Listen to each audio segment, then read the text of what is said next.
I join other Kenyans in mourning President Moi. I join other Kenyans also in celebrating his life and remembering the good things he did. Even as I say so, I know there is debate in the country, raging debate, as to whether we should really celebrate Moi's life. There are many people who feel that Moi was such a bad and evil person that we should not celebrate his life. One such a person is speaking from America. I'm looking for a chance to ask him what Guantanamo Bay means. But even as we talk about whether or not to celebrate Moi's life, whether to pronounce the so-called bad deeds, I'm reminded of Shakespeare speaking through Mark Antony. And he says, the evil that men do lives after them, that the good is always interred with their bones. Meaning, therefore, that when somebody dies, the good things he has done will soon be forgotten. It is the bad things that will be remembered forever. So those who want to vilify Moi,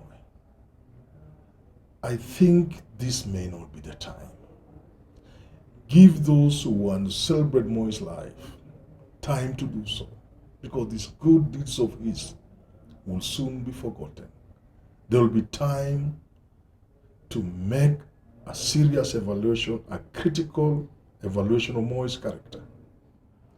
So leadership is difficult. The circumstances sometimes are difficult. But I think let us just mourn Moi. Again, in the words of Mark Antony, he says, I come to bury Caesar, not to praise him. Meaning, we can just mourn a man. We can allow a tear to flow down in memory of this man. Those who want to say good things about him can do so. So I mourn with other Kenyans. I condole with Gideon and the family. I condole with the party that he was associated with and his father, Kanu. I condole with Nick Salat, my friend, a Kanu man, Kanu Secretary General. I condole with the country.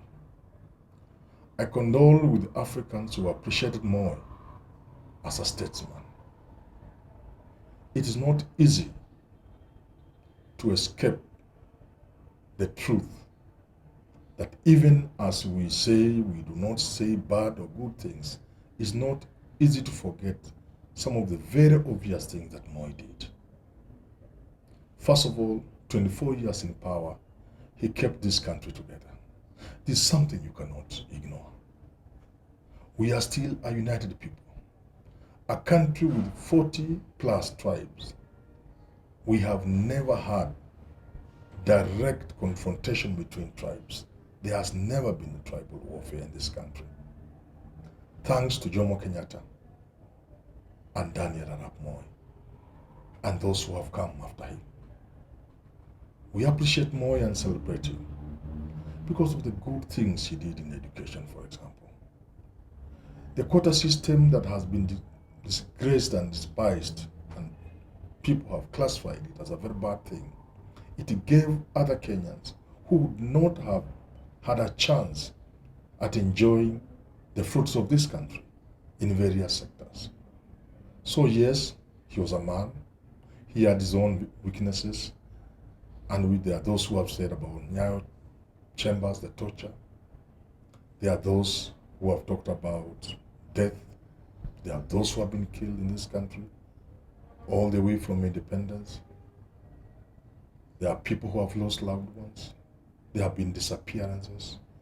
There was suppression. There was the detention.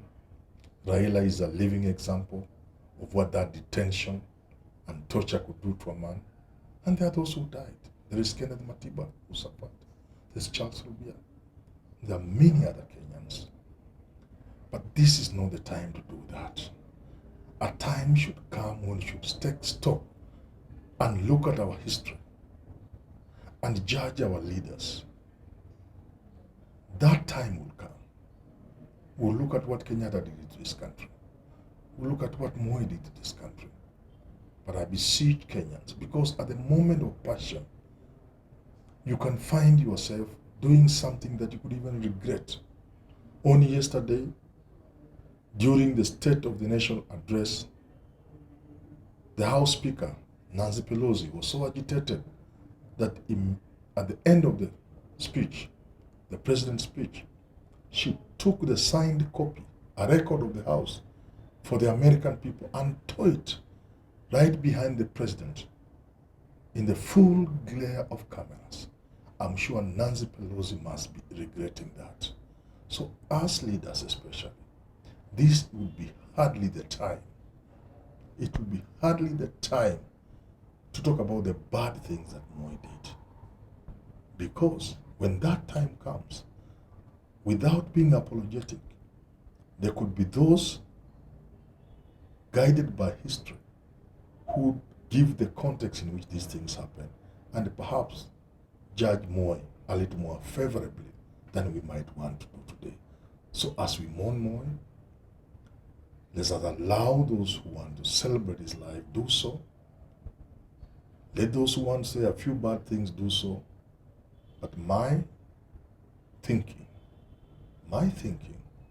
is that at a time like this, especially being Africans, we just mourn, condole with the family, receive the visitors who will come from all over the country to join us in mourning.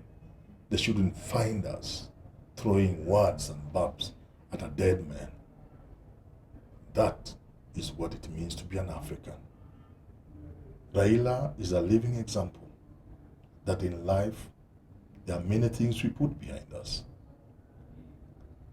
That there is a principle of compromise, that life will not move because an eye for an eye would leave the world blind. And without gagging anybody,